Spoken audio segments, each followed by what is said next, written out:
PG owner దగ్గర కన్నా మిరకాయ బజ్జీలు అయితే వేసుకొని తిన్నాము. Hello guys, welcome back to our channel. నేను మీ పిల్లర్ అబ్బాయి ఎంజే. మిర్చి బజ్జీ చేయడానికి మనకు కావాల్సిన మిర్చినే కాబట్టి వెజిటేబుల్ స్టోర్ కి అయితే వచ్చాము. మేమైతే హాఫ్ కిలో మిర్చి తీసుకున్నాము. 60 రూపీస్ అయితే అయింది. ఇంకా మిర్చి అండ్ ఆనియన్స్ తీసుకొని అయితే జనరల్ స్టోర్ కి అయితే వచ్చాము. ఇక్కడ శనగపిండి, కారము, ఉప్పు అవన్నీ తీసుకోవాలి కాబట్టి ఇక్కడ అవన్నీ తీసుకున్నాము. ఇక్కడైతే టోటల్ గా 120 అయితే అయింది. కావాల్సిన ఐటమ్స్ అన్ని తీసుకొని టాప్ ఫ్లోర్ లకు అయితే వచ్చేసాము. తీసుకోవచ్చిన మిర్చి బజ్జీని ఇప్పుడైతే కట్ చేస్తున్నాడు మా వాడు. ఒక్కొక్కరు ఒక వర్క్ అయితే చేశారు. కొంతమంది ఆ వెజిటేబుల్స్ వాష్ చేయిస్తున్నారు, కొంతమంది వాటిని కట్ చేస్తున్నారు. అలా వర్క్ అయితే షేర్ చేసుకున్నాం. వెజిటేబుల్స్ కట్ చేస్తే ఆయిల్ హీట్ అయ్యేదానికి నాస్టిక్ దాంట్లో అయితే ఆయిల్ పోసి పెట్టేసాము. ఇదే మెయిన్ పార్ట్. పిండి కలుపుకున్నది తగినంత నీళ్లు, తగినంత ఉప్పు, తగినంత కారం వేసుకొని లైట్ గా దోస సోడా వేసుకొని పిండి అయితే నీట్ గా కలుపుకునేసాము. ఇంకా వేయడం ఒకటే లేటు.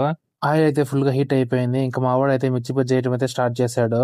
మొత్తం అన్ని చేసుకున్న తర్వాత మళ్ళీ లాస్ట్ లో అందరూ కూర్చొని మంచిగా చిల్లు తిందామని అయితే అనుకున్నాము. కాకపోతే ఉప్పు ఉందా లేదా, కారం ఉందా లేదా అని ఒకటి ఎత్తుకొని అయితే తినేసాము. ఉన్న ఎక్విప్మెంట్స్ తోనే అనుకున్నట్టుగానే మిర్చి బజ్జీ అయితే చేసుకొని తినేసాము. ఇలాంటి మరిన్ని బ్యాచిలర్ వీడియోస్ కోసం please subscribe channel me pillar అబ్బాయి ఎంజే.